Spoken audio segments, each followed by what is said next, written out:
Why do we all just laugh off the Mandela effect? That is not funny. That is scary. Because what you mean, a bunch of us in different parts of the world who have no connection to each other, no relationship with each other, we all have very specific memories of certain things happening a certain way, and they just say, Never happened! Never happened! the Fruit of the Loom logo had a cornucopia in it. Them fruit was not just hanging on that logo loose like that. They was not just laying out loose. The Unbustables, new from the unbeatable Fruit of the Loom. Now, save up to $4 on future purchases of Fruit of the Loom. Details at stores. I was always at the top of the accelerated reader list in elementary school. I know them bears, their last name was Berenstein. It was Berenstein. It was not Berenstein or whatever else. I appreciate it. Thanks. Chick-fil-A randomly added that K to the end of the chick. Y'all, I'm not about to play with y'all. The Monopoly man had a monocle. Because that's the first time I ever saw a monocle. And then Darth Vader never said, Luke, I am your father. I'm gonna need y'all help on this one. Because either I'm suffering from a bad case of the Mandela effect or my memory is just straight trash. It's trash. I don't remember it being the Berenstain Bears. I don't remember that. I remember the basket on the Fruit of the Loom tag. I remember that clear as day. I remember the Monopoly man having a monocle. So today we're gonna go down the Mandela effect wormhole and see exactly where we stand. And yes, I am representing the quarter zip movement right now. I look good and I feel good. Feel free to hate on me. What it look like, TV? I am back! What it do, baby? YouTube's own Varnell Hill. Did you miss me? Your very own spokesman for the Insidians. We're inside and we're comfortable. They're so comfortable. And I'm back with another one. And yes, this is a special quarter zip edition. And we're gonna dive deep into the Mandela effect, because I need y'all help, man. I need y'all to help me determine if I got a bad case of the Mandelas or I just got horrible memory because I'm old. Because right now, a lot of things aren't matching up to the way I remember them. Starting with some of these car logos and some of these product logos. You tell me what you remember in the comment section. Top 6 logo Mandela effects. Number 1, Volkswagen. A lot of people remember the V and the W being connected, but guess what? It's never been connected. Even if you see it in a logo or on the car, there is a little space. There's always a little space. It has never been connected ever in this timeline. Number 2, Coca-Cola. We all remember the Coca-Cola with the swirly thing in the middle, but guess what? It's always been a straight line. It has always been a straight line in this timeline. Even back in the early logos, it was a straight line. It was never a swirly thing, even though we remember in this timeline. Number 3, the Ford logo, the F. A lot of people remember the F being flat, but in this timeline, there's always been this little swirly thing. A lot of people remember, me included, that it wasn't there, but in this timeline, it's been there ever since Ford was invented. Number 4, Volvo, the car company. A lot of people remember the logo being a simple circle, but guess what? There's an arrow there. There's always been an arrow there. In this timeline, there has always been an arrow in the circle, not just a clean circle. 5, Kit Kat. A lot of people remember the hyphen in Kit Kat, but guess what? There's never been a hyphen. Nope, there has never been a hyphen in Kit Kat, but I remember that there was a hyphen in Kit Kat. In my Kit Kat, in my timeline, there was a hyphen, but in this timeline, no hyphen. Number 6, the big one, Skechers. Where is the T in Skechers? Apparently, there's never been a T in Skechers. Now, I'll stay on this hill. There was a T in Skechers, but apparently, in this timeline, the logo, the company, has never had a T in it. Man, this is some bullshit! Sorry, y'all, I had to take the glasses off for y'all's sake, man. I was seeing damn near into y'all living room with them glasses on, man. But anyway, man, this is a hill that I'm willing to die on right here, man. It was a T in Skechers. I remember it specifically because we got one in the outlets out here. I remember it was a T in Skechers. Y'all took it out and trying to pull some slick stuff. Hit me up in the comments section and tell me if y'all remember the T in Skechers. But they just the tip of the iceberg, y'all. Now this one, you guys may not deny it, but maybe some of you may remember, but it used to be called Captain Crunch, but now it's called Cap'n Crunch. I mean, it makes sense. He was wearing the captain suit. It should be called Captain Crunch, but now in this timeline that we are in, it's now called Captain Crunch. Am I old or are they gaslighting me, y'all?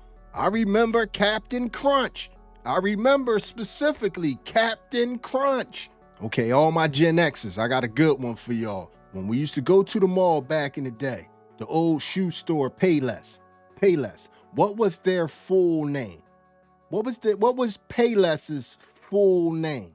Okay, anyone remember the Payless store? You know, the Payless shoe store that supposedly sells cheap shoes? Well, guess what? It says Payless Shoe Source. Source. When was it ever Source? Wasn't it always Payless Shoe Store? I don't remember the source part. I don't remember. I do not remember. It's gonna be a whole bunch of hit me in the comment sections in this one, y'all, because I never remember a Payless shoe source. They gonna force my listeners to come out with that one. I ain't trying to say that again, but I never remember that store right there. I never seen that. Yo, please tell me I'm not tripping. And hopefully this is not some like Mandela effect, because my wife pointed out something to me like last week, and just check it out. Wasn't this called Mrs. Dash at one point? It's true. Not just Dash. Like, and then I looked on the website and they're all called Dash. But I could have sworn it was called Mrs. Dash. Am I tripping? No. Nah, man, you are not tripping, man. I remember Mrs. Dash also. I remember her so much that my favorites was the orange top, the blue top, and the yellow top. And they was all Mrs. Dash. I don't know where the Mrs. went, but it's just names changing up, or I'm not remembering names right. And also, a lot of this movie stuff I'm remembering totally wrong. I got another good one for y'all. Gen X. Gen X to the front.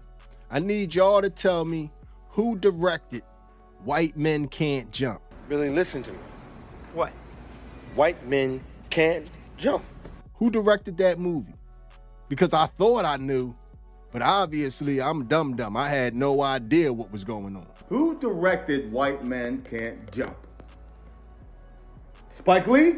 Money's gotta be the shoes. Shoes. You're wrong. Not in this timeline. He didn't direct it. He didn't have anything to do with it. White Men Can't Jump was directed by Ron Shelton. Who? Ron Shelton is the director of White Men Can't Jump, and I am this years old because I always thought, and to this day, that it was Spike Lee.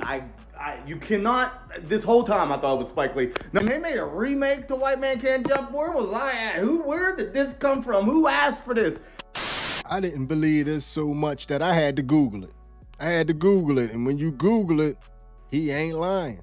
And I ain't never heard of that producer a day in my life. Number 2, Meet the Millers. Meet the Millers, 2013, is not the movie. It's not the movie. That's not what it's called. It's called We're the Millers, not Meet the Millers. In this one in particular, my mind will not accept that it's not Meet the Millers. It will not. I don't care how much I stare at this picture. I don't care how much you tell me. I don't care how much I can read it. It is Meet the Millers. It is not We're the Millers. I don't know why it is stuck in my head. I'll be on that hill. I'm staying on the Meet the Millers hill. And Spike Lee. But did it change for you, or am I tripping? I might be tripping. You never know. I might be tripping a little bit. Okay, so this one is going to blow you absolutely away. Have you guys ever seen the movie 13 Going on 30, right? We're all familiar with that movie. It's called 13 Going on 30, right? Well, that's what I thought. But Google it, y'all. The name of the movie is Suddenly 30. What? Since when? Look it up. So we just all crazy. We just all thought the name of the movie was 13 Going on 30. The Mandela effect is real, baby. Somebody coming over into this parallel universe, and they tweaking that thing, and they trying to make us feel like we done lost our minds. It's not 13 Going on 30. That's not the name of the movie. It is Suddenly 30. See, I be thinking it's my memory being bad, but then when you have a collective group of people all sharing the same memory, it kind of leaves you not sure what to believe. No way. This is crazy. Now, another one I'm gonna need my Gen Xers to the front for, because you're gonna have to be pretty old to remember this. But the old, I believe it was a Life commercial. Mikey, he really, really likes it. How do you remember that commercial going in your mind? How do you remember the commercial ending? Now, I want you to tell me if this is what you remember. Try it, you try it. I'm not gonna try it. Let's get Mikey. Yeah. He won't eat it. He hates everything. He likes it. Hey, Mikey. What? Okay, my memory as a Gen Xer is, hey, Mikey, he likes it. Not, he likes it. Hey, Mikey. That's backwards. I think you got it backwards, son. Hit me up in the comments section and tell me what you remember. All right, I got another one for y'all. From the old cartoons that we used to watch. Yosemite Sam. Any one of you lily-livered, bow-legged varmints care to slap leather with me? What was one of his catchphrases? We have a new Mandela effect, and the rabbit hole is so deep that if you go to look for the answer for this, you are not going to find it. So here's 2 questions that will guarantee we know this as fact. First off, we all know who this is, right? Yosemite Sam. Super recognizable character. But this is our second question and where it starts to get weird. What was his catchphrase? Put it in the comments right now. I already know you know what it is. It might have even popped in your head before I said, what's his catchphrase? Because we all know it. Now maybe you thought Wascally Wabbit, and you'd be right. But you probably wrote down, what in tarnation? That was a horrible rendition. He never said it.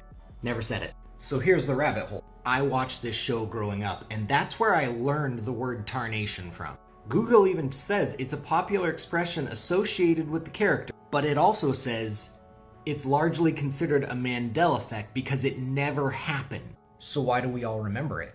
I'm pretty sure I never made up the word tarnation as a kid. What do you think is happening? Am I getting old? Does anybody else out there remember my man saying what in tarnation? I remember him saying it and shooting the guns off. But I could be wrong. I could be, like I said, be getting old. But this is the part of the video that I'm gonna need y'all help with, because I'm not a real history buff like that to know the facts and the details the way, you know, Mandela effects go down. But it's a lot of stuff that throughout history, some people are saying have shifted, or the narrative has changed and moved. And there's a lot of people out there confused about these events also. I need all my 70s, 80s, and 90s babies here right now because we need to have a talk. The first one, where do you remember Marilyn Monroe's beauty mark?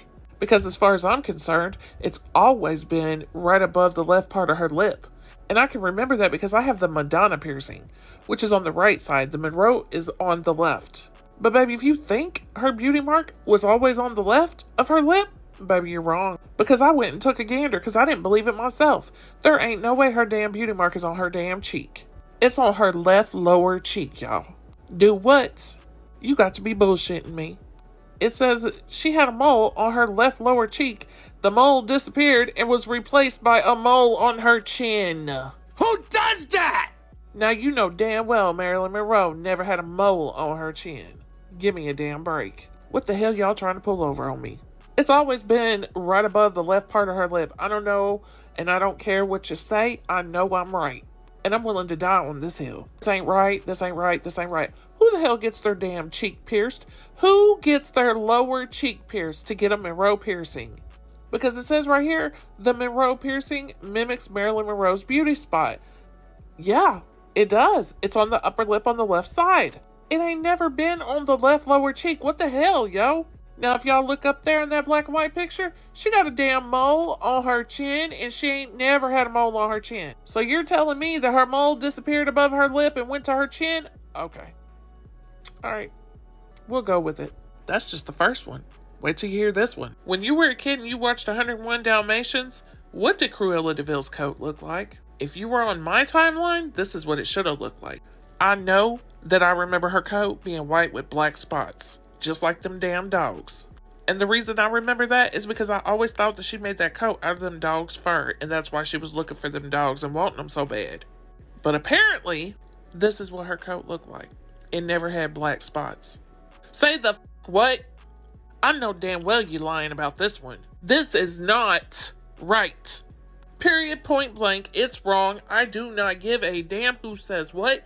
It is wrong, and I will argue the fact that it's wrong. I do not care. Now, I didn't believe it, but I went and took a gander to see what this coat actually looked like. And baby, lo and behold, it was white. All white. Red on the inside, no black dots. You got to be bullshitting.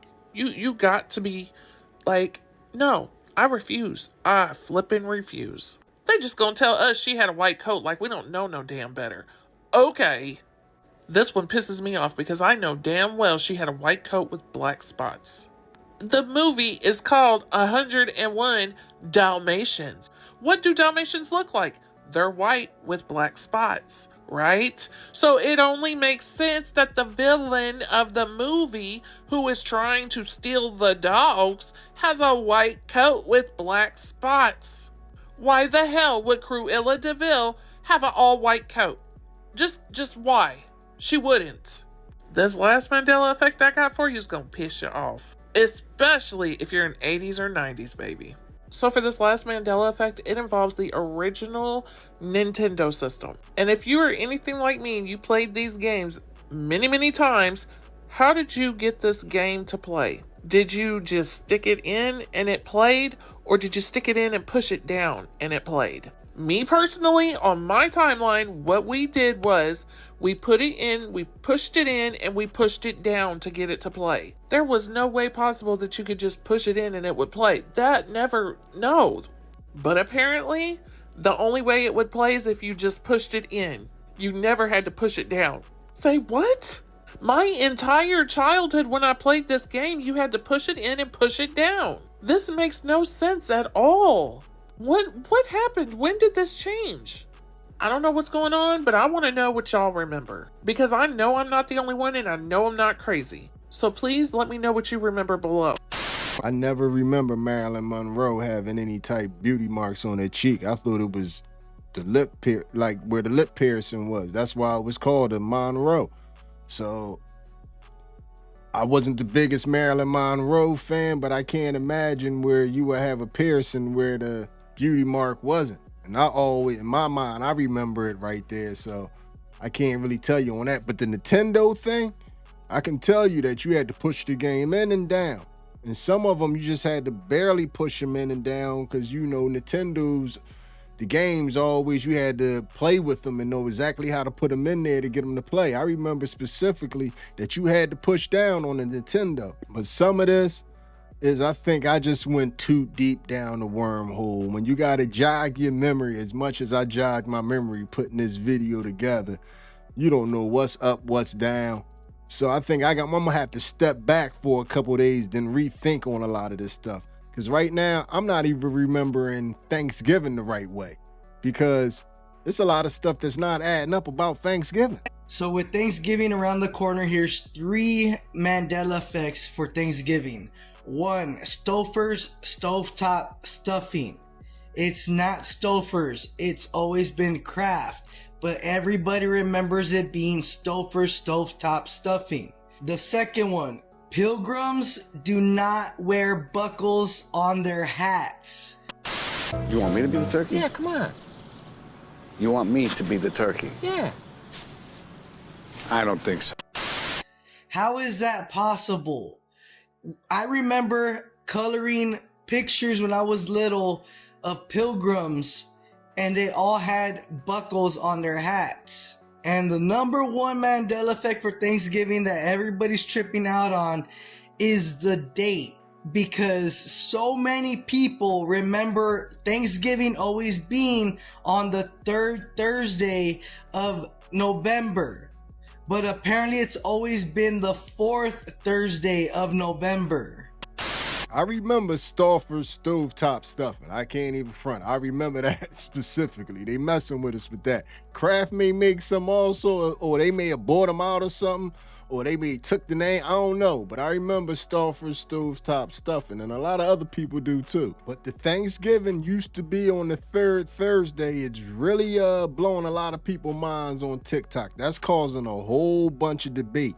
Me personally on this one, I just always remember Thanksgiving being on the last Thursday of the month, and then it's Black Friday, and then we go right into the Christmas season.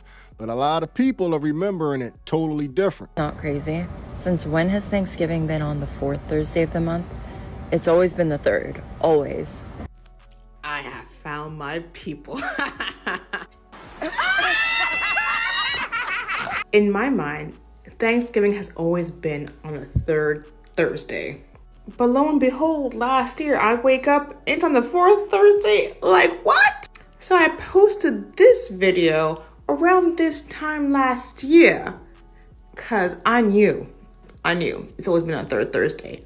Roll the clip. So to all my 3rd Thursday Thanksgiving timeline folks, don't worry, we're on the highest timeline, believe it or not. Honestly, it's really the timelines collapsing onto each other, and that's why there's so many Mandela effects happening right now. Like, little pro tip, don't allow for things that happen in your external world to affect your internal one, because right now we're in a good place. You have to remember that. So hello to all my 4th Thursday Thanksgiving celebrationers. It is weird on your timeline, but I'm making myself at home. Okay. But I got one more before we get up out of here. And once again, Gen X, put your hand up. Put your hand up. Gen X, put your hand up. Boomers, put your hand up. Because this one is specifically for us. This is a memory that we all shared all throughout our childhood and our young adult life. And now it didn't happen at all. Never happened! Never happened! You tell me what you know Ed McMahon for.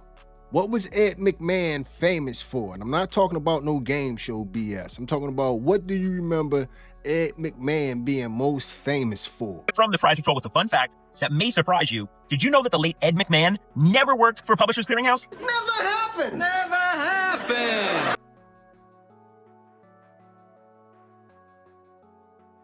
Our very own Dave Sayer is the OG big check guy. Now listen to what Dave has to say about it. Over 40 years, I've personally awarded over 500 prizes worth over $500 million. Sometimes TV reporters come along with me and playfully ask, what was it like to travel with Ed McMahon? Jeez, come on. They mistakenly think that the late Mr. McMahon worked for Publishers Clearinghouse and are really surprised when I explain that he never did. It's really, when you look at your career, you have done so many different things. I mean, when you sit there and started listing all those off, I mean, the Publishers Clearinghouse thing, I know it was just a job, but that's kind of turned into something that's very bizarre, isn't it? Yeah, it's crazy because that's what everybody talks about. He worked for a long-defunct competitor who imitated everything we did, even implying on TV that he delivered prizes to winter stores. Ed never did that. Yeah, you're just gonna knock on his door and change his life forever. You're like Ed McMahon, except without the big check. That's not gonna happen. Something will work out. There's a God, that'll be Ed McMahon with a bucket of money for me. Oh, Ed, you look awful. You gotta quit drinking, man.